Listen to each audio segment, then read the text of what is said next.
সংসার থেকে বিদায় নিলাম। খুব সহজ পদ্ধতিতে এভাবে ঝটপট রুটি বানিয়ে নিয়েছি। কিভাবে বানালাম, কেন এই কথা বললাম, তোমরা পুরো ব্লগটা দেখলে অবশ্যই বুঝতে পারবে।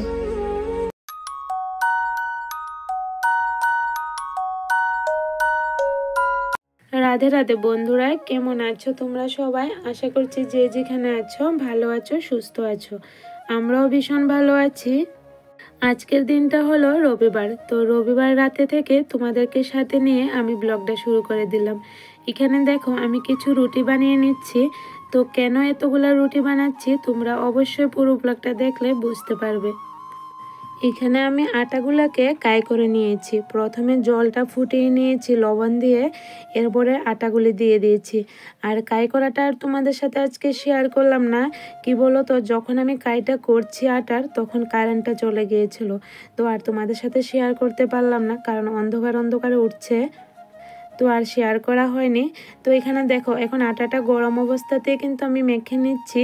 আর জানো তো, এতটা গরম ছিল আমার হাতে, কিন্তু অনেকটা গরম লাগছে, একদম লাল হয়ে গিয়েছিল। বাবার পাপাকে দেখাচ্ছিলাম যে দেখো আমার হাতটা কি অবস্থা হলো। তো সবগুলি আটোই আমি গরম অবস্থাতে মেখে নিয়েছি, কারণ ঠান্ডা হয়ে গেলে আবার রুটিগুলো না সাইডটা ফেটে যায়। তো গরম গরম যদি মেখে এভাবে গুল্লা করে নিই, তাহলে রুটিগুলো খুব ভালো হয়। সবগুলি আটা আমার এখানে গুল্লা করা হয়ে গেছে। এখন একটা একটা রুটি করে বেলে নিচ্ছি। তো আজকে কিন্তু রুটিগুলো আমি বানাবো না, তবে কিভাবে রাখবো সব কিছু তোমাদের সাথে দেখাবো।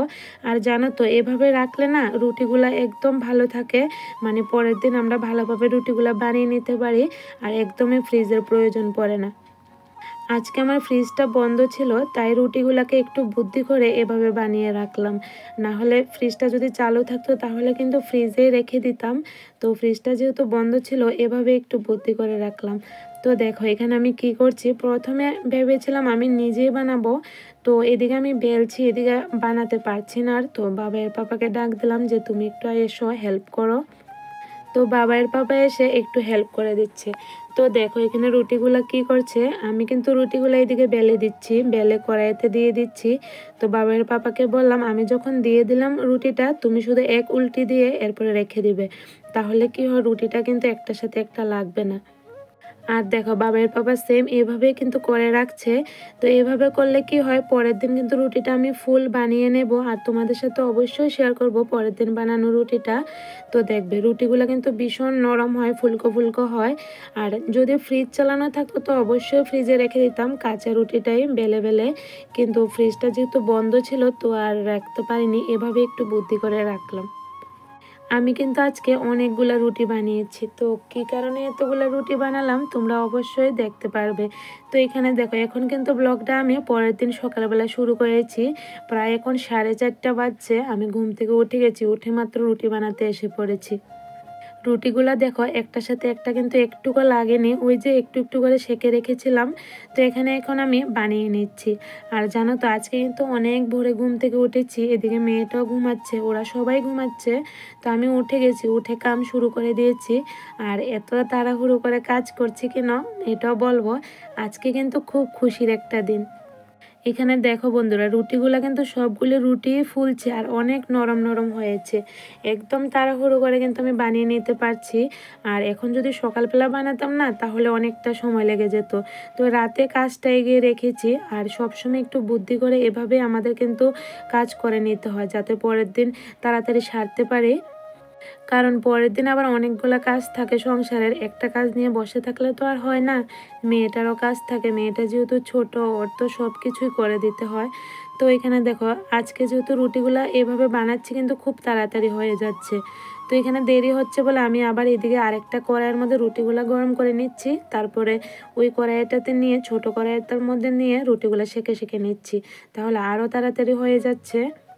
সবগুলি রুটি বানিয়ে এরপর এখানে টিফিনটাও বেড়ে নিচ্ছি।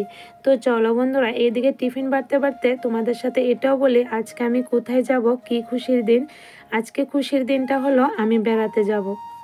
কোথায় বেড়াতে যাব এটাও বলি তোমাদের। আজকে আমি বেড়াতে যাব আমার বাবার বাড়িতে, মানে আমার জন্ম জায়গাতে বেড়াতে যাব। আর এতটা খুশি আজকে আমি কি বলবো তোমাদের। আমার কিন্তু 4টার সময় ঘুম ভেঙে গেছে। আর জানো তো, যখনই বাবার বাড়ি যাওয়ার সময় আসে না, তখন কিন্তু আমার রাতে ঘুমে ধরে না, কখন সকাল হবে কখন যাব, মানে এ করতে করতে আমার একদমই ঘুম আসে না। মনের খুশি, আর মনের খুশিটা দেখবে সব থেকে হলো বড় খুশি। আর আমার তো ঘুমে পাচ্ছে না, কখন উঠবো কখন সকাল হবে কখন মানে বাড়িতে যাব এই ভাবছি। তো দেখো এখানে আমি সব কিছু প্যাকিং করে নিয়েছি, রুটি সবজি বাবার পাপার জন্য প্যাকিং করে নিলাম। আর একটু শুকনো মাছের চাটনিও করেছিলাম বাবার পাপার জন্য, তো নিয়ে যাবে ও আজকে সোমবার তো চলে যাবে, ওরও ডিউটি শুরু হয়ে গেছে।